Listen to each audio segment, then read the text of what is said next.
तानसेन। आईने अकबरी में अबुल फजल ने तानसेन के विषय में लिखा है कि ऐसा महान गायक पिछले 1000 वर्षों में नहीं हुआ। यह कथन पूर्णतया सत्य मालूम पड़ता है। भारत का कौन ऐसा व्यक्ति होगा जिसने तानसेन का नाम ना सुना हो। संगीत जगत क्या, साधारण व्यक्ति भी उनके नाम से परिचित है। तानसेन का असली नाम तन्ना मिश्र और पिता का नाम मकरंद पांडे था। कुछ लोग पांडे जी को मिश्र भी कहते थे। उनकी जन्म तिथि के विषय में अनेक मत हैं।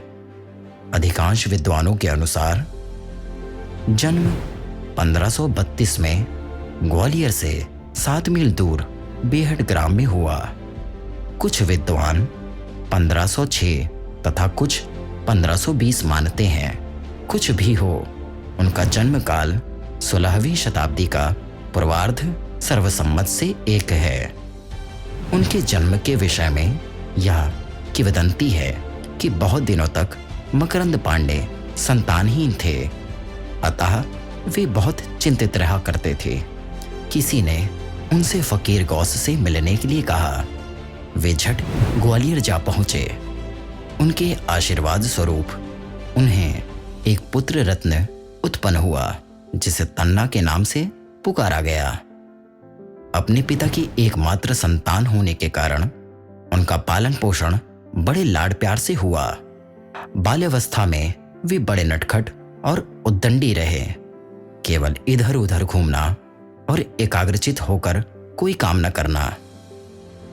बचपन से उनमें दूसरों की नकल करने की अपूर्व क्षमता थी।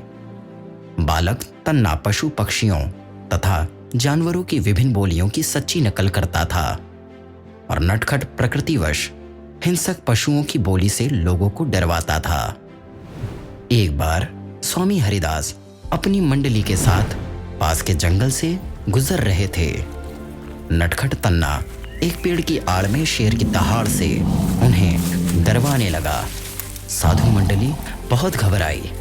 थोड़ी देर के बाद उनके 2-3 शिष्यों द्वारा तानसेन सामने लाए गए। स्वामी जी उनकी प्राकृतिक प्रतिभा से अत्यधिक प्रभावित हुए। उन्होंने सोचा कि यह बालक भविष्य में बहुत अच्छा संगीतज्ञ हो सकता है, अतः वे मकरंद पांडे के पास तानसेन को मांगने के लिए जा पहुंचे। पांडे जी को शुरू में हिचक हुई, किंतु स्वामी जी के आश्वासन और आग्रह से तानसेन को दे दिया। तानसेन ने स्वामी हरिदास से 10 वर्षों तक संगीत शिक्षा प्राप्त की। अपने पिता की अस्वस्थता सुनकर तानसेन अपनी मातृभूमि ग्वालियर चले गए। कुछ दिनों के बाद उनका देहांत भी हो गया। कहा जाता है कि मरने के पूर्व उनके पिता ने तानसेन को समझाया था कि ग्वालियर के फकीर मोहम्मद गौस के हम बहुत ऋणी हैं। उनकी आज्ञा की कभी भी अवहेलना न करना। अतः बाद में स्वामी हरिदास की आज्ञा से फिर मोहम्मद गौस के पास रहने लगे। ग्वालियर की विधवा रानी मृगनयनी की दासी हुसैनी की सुंदरता और संगीत से तानसेन बहुत प्रभावित थे। अतः रानी मृगनयनी ने हुसैनी से तानसेन की शादी कर दी। कहते हैं कि हुसैनी सारस्वत ब्राह्मण थी। उसका असली नाम प्रेम कुमारी था। बाद में तानसेन के 4 पुत्र हुए। सूरत सेन, शरद सेन, तरंग सेन, बिलास खां और सरस्वती नाम की एक पुत्री हुई। जब तानसेन एक अच्छे गायक हो गए तो रीवा नरेश रामचंद्र ने उन्हें राज्य गायक नियुक्त कर लिया। महाराजा रामचंद्र ने अकबर को प्रसन्न करने के लिए गायक तानसेन को उन्हें उपहार स्वरूप भेंट कर दिया। अकबर संगीत का महान प्रेमी था। वह उन्हें पाकर अत्यधिक प्रसन्न हुआ और अपने नवरत्नों में शामिल कर लिया। धीरे धीरे अकबर तानसेन को बहुत मानने लगा, जिससे दरबार के अन्य गायक उससे जलने लगे।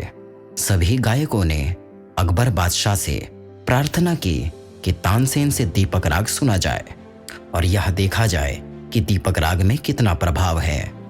तानसेन के अतिरिक्त कोई दूसरा गायक इसे गा नहीं सकेगा। यह बात बादशाह के दिमाग में जम गई।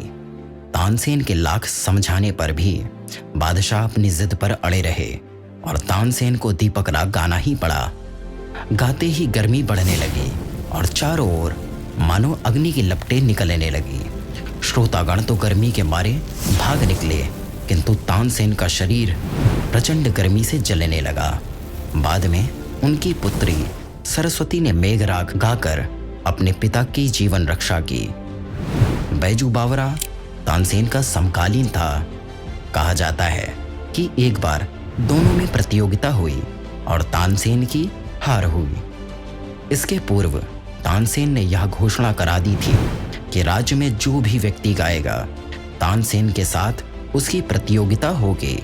जो हारेगा उसे उसी समय मृत्यु स्वीकार करना पड़ेगा। इस तरह तानसेन की वजह से अनेक गायकों की मृत्यु हुई, क्योंकि कोई गायक उसे हरा नहीं सका। अंत में बैजू बावरा ने उसे परास्त किया। तानसेन ने अनेक रागों की रचना की, जैसे दरबारी कान्हड़ा, मियाँ की सारंग, मियाँ मल्हार आदि। कहा जाता है तानसेन ने बाद में मुसलमान धर्म स्वीकार कर लिया। कुछ विद्वान का कहना है कि गुलाम गौस की आज्ञा से वे मुसलमान हो गए और कुछ का कहना है कि अकबर की पुत्री से उसकी शादी हुई थी, इसलिए उसने मुसलमान धर्म स्वीकार कर लिया था। कुछ विद्वानों का यह भी मत है कि तानसेन मुसलमान हुए ही नहीं। उसने फकीर गुलाम गौस की स्मृति में नवीन रागों के नाम के आगे मियाँ शब्द जोड़ दिया, जैसे मियाँ मल्हार आदि। सन 1585 ईस्वी में दिल्ली में तानसेन की मृत्यु हुई और ग्वालियर में गुलाम गौस की कब्र के पास उसकी समाधि बनाई गई।